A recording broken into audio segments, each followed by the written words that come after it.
सम्मानित बुजुर्गों,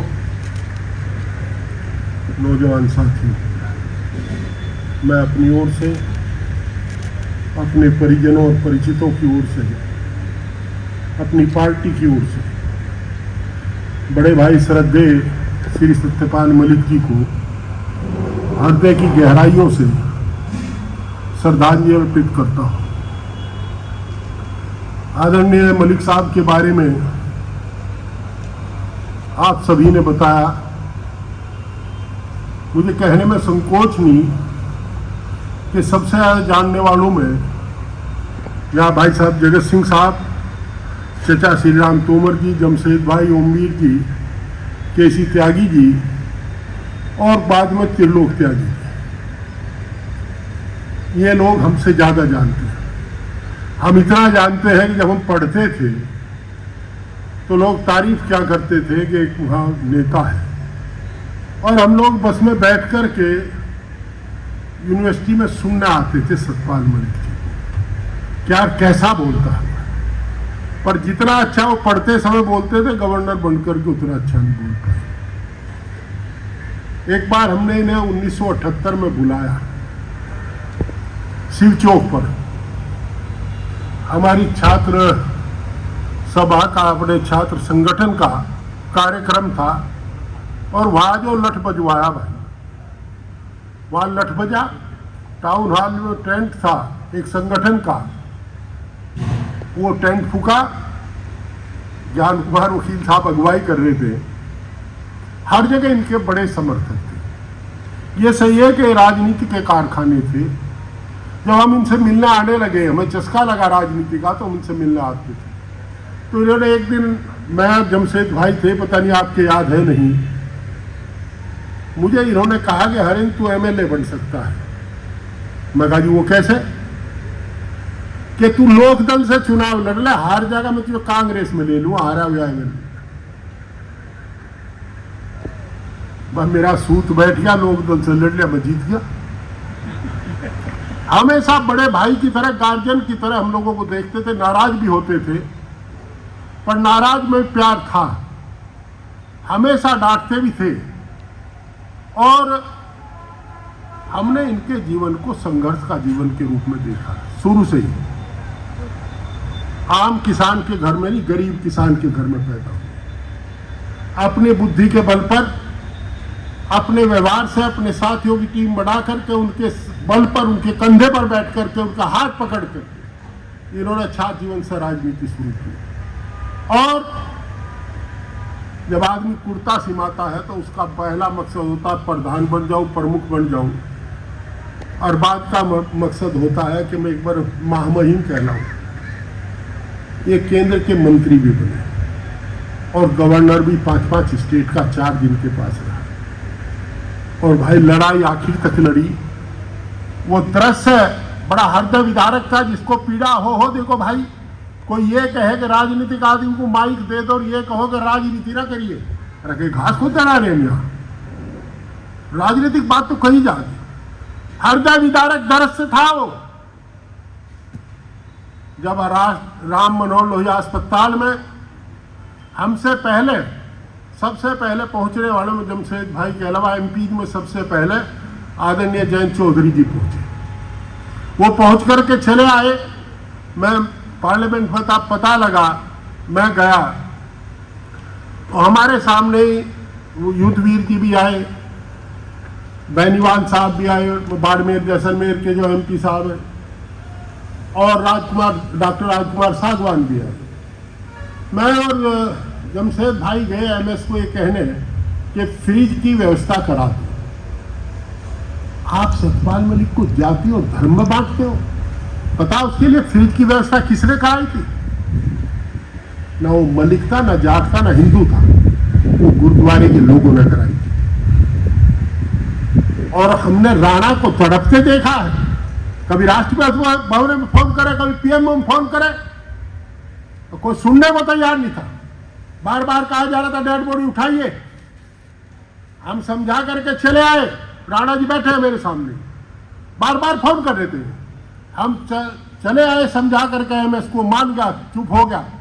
बाद में मैं और जमशेद भाई और 2-3 और उनके पारिवारिक मित्र ये सलाह कर रहे थे कि बेटा यहाँ बिना बेटे के पार्थिव शरीर को ले जाना शायद हिंदू धर्म में औचित्यपूर्ण नहीं होता। हमने केवल ये कहा था कि जब बेटा आ जाए तब उनके पार्थिव शरीर को लेके जाएंगे। वो आता है एमएस और उसने मुझे इंगित करके कहा कि सर बॉडी उठाइए। मैं कुछ कहता मेरे से पहले जमशेद भाई ने कहा गन्ना उठाए तो वो इनकी तरफ देखने, मैंने कहा जाइए आप हम करेंगे मैंने जितने। वो चला गया और बाद में संदेश भेज करके गया कि आप जानो आपका काम, मैं तो जा रहा। हमने कहा हमने तो तेरा काम बताया नहीं, हमारा तो है ही। मैंने लास्ट का समय भी उनका देखा। मैं जानता हूं कि उन पर दवाओं के पैसे नहीं थे और राजस्थान के 3-4 लोगों ने जितनी सेवा उनकी की है, इतनी सेवा घर का भाई भतीजा भी नहीं कर सकता। मैं उन्हें भी नमन करता हूं, उनके सामने भी नतमस्तक। जितनी उन्होंने सेवा की, रात दिन लगे रहे लोग, राणा जी जैसे लोग। और राणा जी को सही पता है, मैं पता लेने 6-7 बार गया, 2 बार मुझे साइंस में मिले। मुझे ताज्जुब है, कोई और कहता कि मैं 4 दिन पहले टेलीफोन में बात करी, मैं 3 दिन पहले बात करी। उस समय राणा जी ने कहा जी मलिक साहब आए हैं, हरिंदर मलिक जी आए। एक दिन तो ये कहा हरेंद्र, मैं कहा जी राजनीतिक जीवन बहुत बाकी है, तुम्हारा घबराना मत। कभी हल्की बात तो करते ही नहीं थे। हमने कहा जी आपका आशीर्वाद रहिएगा, ठीक है अग्रसेन भाई मैं ठीक हूं। कई बार सोए हुए मिले, पता नहीं लगा, 2 बार तो सेंसलेस मिले। पर दुख यह है कि जब वो वेंटिलेटर पे थे, जब आईसीयू में अंतिम सांस गिन रहे थे, उस समय भी सीबीआई का वारंट सर्व कर रहे थे। तब भी रिसीव किया था उन्होंने। आत्मीयता की बात करते हैं, मानवता कहां गई थी, कहां तार तार हुई थी। और जिस दिन उनका अंतिम शरीर पूरा हुआ उस दिन राणा जी को वारंट सर्व हुआ था।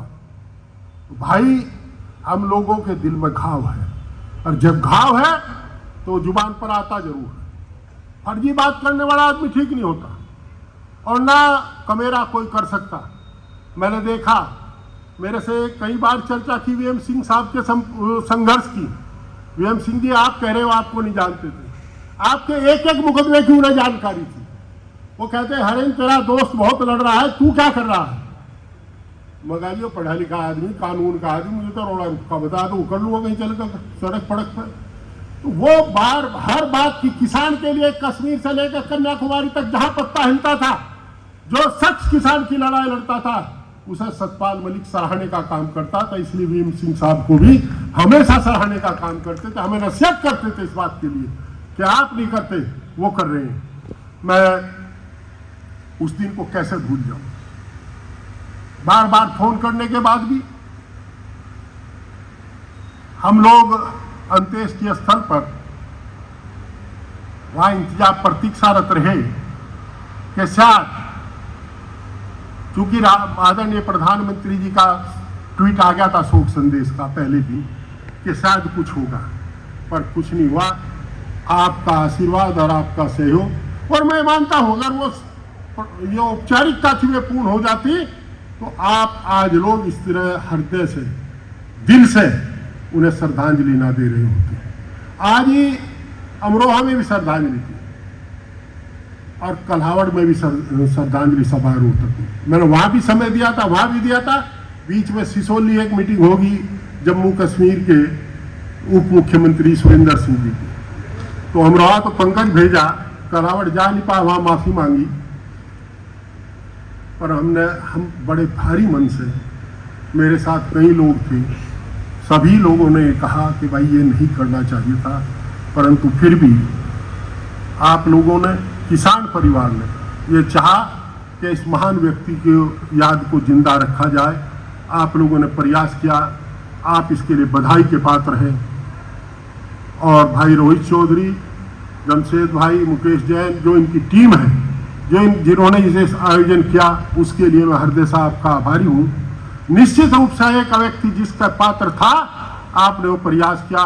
मुजफ्फरनगर में भी हो चुके, हमने तो पहले 5 तारीख की घोषणा की थी, फिर जाट महासभा के लोगों ने कहा जी नहीं हम 17 को करना चाहते हैं। मैं चलो 17 को आ जाऊंगा। अच्छी शोक सभा हुई। परसों संभावली थी, अब बुलंदशहर है। हर जिले की शोक सभा का है। मैं पुनः उन्हें हृदय की गहराइयों से हार्दिक श्रद्धांजलि अर्पित करता हूँ। ओम शांति शांति शांति शांति।